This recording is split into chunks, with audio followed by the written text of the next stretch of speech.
Bonjour et bienvenue pour cette nouvelle vidéo dans laquelle je corrige un exercice qui a été demandé sur un groupe Facebook, exercice pour le CRPE évidemment, et on est sur Scratch. Ah, Scratch. Scratch qui pose toujours beaucoup de soucis. C'est pas simple, ça dépend en réalité, ça dépend. Mais c'est vrai qu'il faut arriver quand même à être assez concentré, à plutôt bien s'entraîner parce que généralement c'est assez faisable ce qu'il y a sur Scratch, mais des fois on peut tomber sur des Scratch un peu particuliers, et notamment quand c'est de la géométrie. Je trouve que les Scratch qui concernent la géométrie sont plus difficiles, et donc entraînez-vous vraiment dessus pour ne pas perdre de points sur cet exercice. Parce que quand c'est bien maîtrisé, Scratch après, normalement, ça nous pose vraiment plus aucun souci.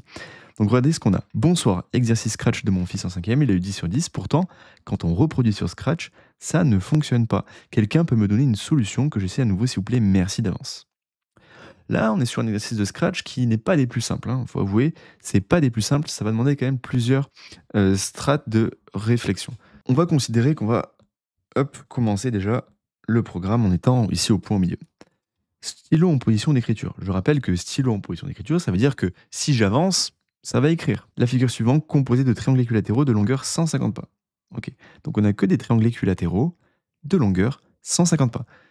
Triangles équilatéraux, ça veut dire longueur égale dans le triangle, et aussi angle égaux. Le bloc consiste à répéter plusieurs fois le fait d'avancer d'une certaine quantité et de tourner d'une certaine quantité, puis, une fois qu'on l'a fait plusieurs fois, ce que je viens de citer, on doit retourner d'une certaine quantité, dans le sens anti-horaire. Je démarre du point rouge. Je vais devoir tracer ce triangle, ça va être le premier objectif.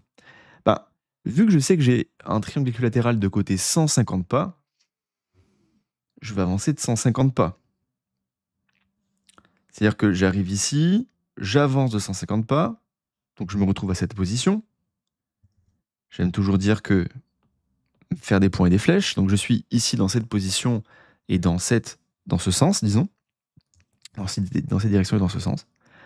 Je dois tourner dans le sens anti-horaire, par là-bas. De combien je dois tourner?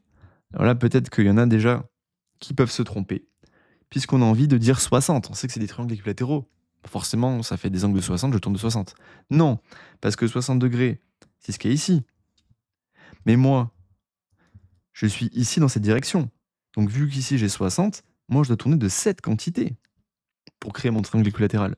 Donc je dois tourner de 180 moins 60. 180 parce que j'ai un angle pas de 180, moins les 60 qui sont ici. Donc en fait, je dois tourner de 120 degrés. Une fois que j'ai terminé un premier passage, je suis ici. Donc j'ai avancé, puis j'ai tourné. Il faut que je fasse une seconde fois. Je vais avancer, je serai ici, puis je tourne, je serai ici. On est à 2 fois.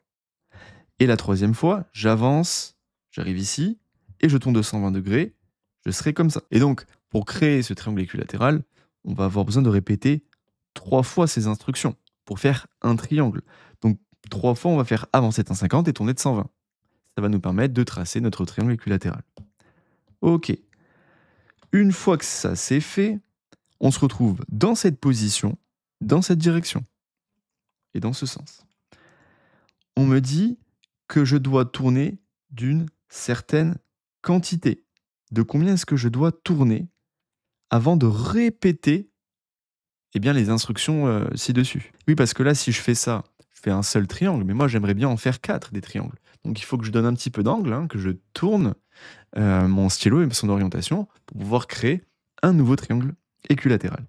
Alors là, attention, on nous dit bien qu'on doit tourner dans le sens anti-horaire, d'accord? Ce qu'on appelle le sens direct. Et moi, je veux tracer mon prochain triangle équilatéral, donc ça serait peut-être bien que je tourne ici, d'accord? Pour me retrouver dans cette position, et après, c'est reparti, on fait le second triangle équilatéral. Et donc là, de combien est-ce que je dois tourner? C'est une bonne question. C'est une bonne question. On a envie de dire 90 parce qu'on a l'impression qu'on a un angle droit.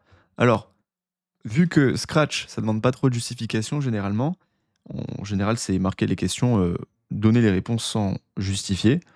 On met 90 si on ne sait pas trop pourquoi, mais on a l'impression que c'est 90 et c'est réglé. Sinon, si on réfléchit un petit peu, on a dit que les triangles équilatéraux étaient des triangles à 60 degrés pour ces angles. Donc ici, on est d'accord qu'on a 60 de partout. Ok. Donc au total, les angles qui sont pris par les triangles équilatéraux ici sont de 6 x 4, 24. D'accord? 60 x 4, 6 x 4, 24, 240. Un tour complet, un angle plein, ça fait 360 degrés.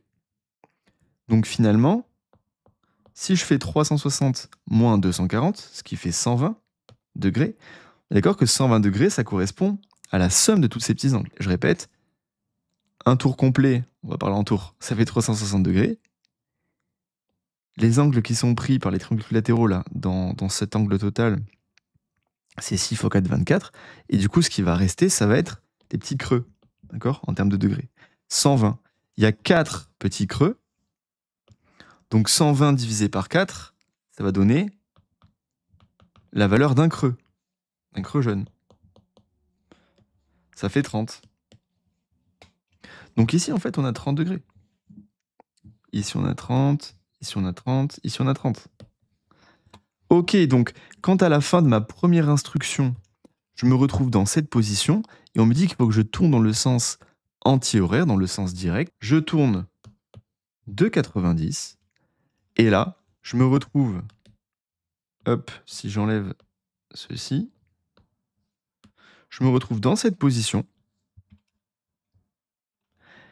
et je viens de terminer un premier passage. Et combien de passages je dois faire? En fait, ça veut dire combien de triangles équilatéraux j'ai besoin de faire, puisque un passage me permet de créer un triangle équilatéral. J'ai besoin d'en faire 4. Donc ce serait bien que cette instruction, comme on le disait au départ, on la fasse 4 fois. Voilà pour cet exercice Scratch, j'espère que ça vous a aidé. C'est pas simple, mais encore une fois, Scratch, entraînez-vous, entraînez-vous, entraînez-vous. Enfin, je vous dis encore une fois, je vous dis ça un petit peu pour tous les sujets, pour toutes les thématiques au CRPE. Ça demande beaucoup d'entraînement, les mathématiques, c'est comme ça. C'est comme si vous appreniez à jouer d'un nouvel instrument. Il ne faut pas simplement le comprendre, il faut vraiment pratiquer pour que ça devienne des automatismes et aussi que vous développiez une certaine culture mathématique. Les mathématiques, c'est ça aussi. Vous avez vu, à force de vous entraîner, tellement de cas de figure, tellement de petites techniques, tellement de perspectives par rapport à un problème, que vous enregistrez tout ça dans un panel de compétences que vous développez, qui vous amène à être prêt face à n'importe quel sujet qu'on pourra vous proposer le jour de l'examen. Si vous avez besoin d'un accompagnement à taille humaine qui vous amène à progresser petit à petit et à augmenter petit à petit l'exigence jusqu'à vous rendre prêt à des sujets d'examen, eh bien, je propose plusieurs types d'accompagnement adaptés à tous les profils. Si vous avez déjà une prépa, si vous n'avez pas de prépa, peu importe. Je vous laisse consulter ça si ça vous intéresse en cliquant sur le lien dans ma description ou bien dans le premier commentaire sous cette vidéo. Je vous dis à très vite pour une prochaine vidéo.